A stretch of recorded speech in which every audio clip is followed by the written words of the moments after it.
الكاتب والفيلسوف الأمريكي واين دير بيحكي قصة عن شخص ضاع منه المفتاح جوه البيت، والبيت كان ضلمة بسبب إن الكهرباء مقطوعة، وكان لازم يلاقي المفتاح.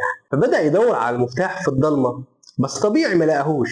وهو بيدور بص على الشارع من الشباك، لقى عمود الإنارة منور الشارع، فقال لنفسه هو أنا هفضل أدور على المفتاح هنا في الضلمة والنور مالي الشارع بره؟ وخرج يدور على المفتاح في الشارع تحت نور العمود. فشافه واحد من الجيران وسأله ايه اللي ضايع منك؟ فقال له المفتاح. فبدأ يدور معاه على المفتاح لكنهم ما لقوهوش. فجاره سأله هو المفتاح وقع منك فين؟ فقال له في البيت. رد عليه جاره وقال له وهو من المنطقي ان يضيع منك المفتاح جوه البيت تطلع تدور عليه في الشارع؟ فرد عليه وقال له وهل من المنطقي ان احنا نسيب النور اللي هنا وندخل ندور على المفتاح في الضلمه جوه؟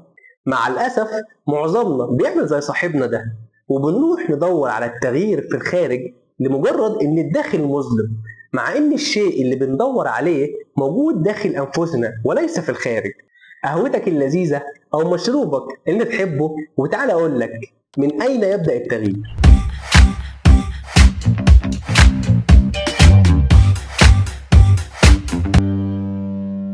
عزيزي المشاهد الجميل، السلام عليكم ورحمة الله وبركاته. أهلا بيك في حلقة جديدة من رتب أفكار. في حاجات موجودة وبتحصل في العالم حوالينا مش مناسبة لينا في مجال أو أكتر من حياتنا، وطبيعة الإنسان إنه بيسعى تغيير العالم للأفضل، لأن التغيير هو الثابت الوحيد في حياة الإنسان. ولازم نفضل فاكرين إن التغيير الدائم بيبدأ من الداخل إلى الخارج. الفيلسوف الروسي ليو تولستوي بيقول الجميع يفكر في تغيير العالم ولكن لا أحد يفكر في تغيير نفسه. وبيأكد غاندي نفس المعنى وبيقول كن أنت التغيير الذي تريد أن تراه في العالم. التغيير العملي بيبدأ بتغيير قراراتنا وسلوكياتنا، بس القرارات والسلوكيات دي ما هي إلا ثمرة طبيعية لشيء أعمق وأساسي في الشخصية، وهو الفلسفة الخاصة. وركز معايا قوي في الفلسفة الخاصة دي، واللي بتتكون من القناعات والآراء والمعتقدات، وبتكون نظام تشغيل الإنسان اللي بيتحكم في تفكيره وقراراته وأفعاله. ببساطة هي الويندوز أو السيستم اللي ماشي به الإنسان.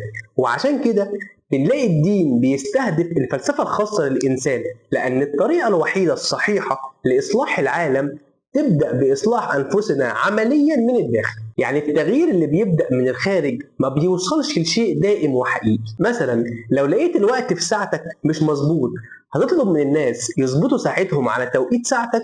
بالتأكيد لأ. الغريب إننا بنعمل كده من غير ما نحس، وبنحط اللوم على الآخرين وبنطالب بتغيير الآخرين، حتى أصبحت ثقافة الإنكار واللوم ثقافة سائدة في المجتمع. إحنا بنطالب بتغيير العالم والأشياء، ولكن الحقيقة الثابتة هي إن العالم والأشياء اللي حوالينا أمور ثابتة لا تتغير، إحنا اللي بنتغير. ولو في حاجة نشكي منها هي موجودة فينا إحنا وفي نظرتنا وفلسفتنا الخاصة اللي بنفسر بيها العالم والأشياء اللي حوالينا. وأي تغيير لا يتماشى مع فلسفتنا الخاصة هو تغيير زائف. مش قلتلك الفلسفة الخاصة دي مهمة جدا؟ عشان كده التغيير الحقيقي والمستدام هو اللي بيبدأ من القناعات والآراء والاعتقادات اللي بتكون فلسفتنا الخاصة، مش أي شيء في الخارج. وعملية التغيير بتبدأ من الداخل إلى الخارج، مش العكس زي ما معظم الناس مفكرة. ولأنك لما بتشاور على حاجة عاوز تغيرها بيكون صباع السبابة مشاور على الحاجة دي، بينما في 3 صوابع تانية بيشاوروا علينا احنا نقدر نغير العالم لو قدرنا نغير قناعاتنا وفلسفتنا. ده القانون الإلهي اللي بيحكم عملية التغيير. وربنا سبحانه وتعالى قال إن الله لا يغير ما بقوم حتى يغيروا ما بأنفسهم.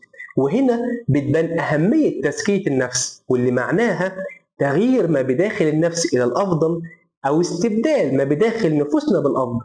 وربنا سبحانه وتعالى قال ونفس وما سواها فألهمها فجورها وتقواها قد أفلح من زكاها وقد خاب من دساها. والآيات الكريمة بتتكلم عن النجاح والفشل، وبيبان من الآيات إن النجاح والفشل نتيجة مباشرة لما بداخل الإنسان.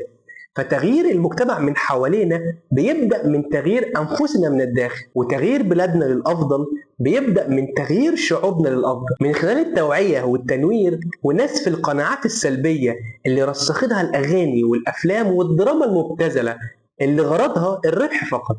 وخليك فاكر قوة المهاتما غاندي اللي بيقول كن أنت التغيير الذي تحب أن تراه في العالم. ما تنساش تشوف الحلقات اللي فاتت، استنى الحلقات اللي جاية، رأيك تحت في الكومنتات، ولو أنت على اليوتيوب اشترك على القناة.